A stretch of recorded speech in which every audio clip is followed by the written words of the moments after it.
Hello అందరికీ welcome to cherries kitchen. ఈరోజు మనం వాముతో ఒక హెల్తీ రెసిపీ చేసుకుందాం. ఇది రోజుకొకటి తింటే స్టమక్ పెయిన్ అనేది ఉండదు మనకి. సో ఇప్పుడు మిక్సీ జార్లో ఒక కప్ అంత వాము వేసి పొడి చేసుకోవాలి. ఇంకొక ప్యాన్ పెట్టి అందులోకి ఒక స్పూన్ అంత నెయ్యి వేసి అది బాగా కాగాక 2 కప్పులంత బెల్లం తురుము కూడా వేసి మనం దీన్ని సన్న మంట మీద పెట్టి బాగా కలుపుతూ ఉండాలి. మనం ఇలా బాగా వీడియోలో చూపించిన విధంగా కలుపుకుంటూ ఉంటే ఇది మనకి బెల్లం పాక్ అనేది తయారవుతుంది.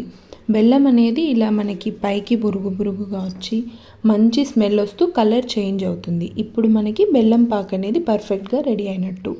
సో ఇలా బెల్లం పాక్ వచ్చిన తర్వాత మనం గ్రైండ్ చేసి పెట్టుకున్న వాము పొడి కూడా ఇందులోకి ఇప్పుడు మనం యాడ్ చేసుకోవాలి.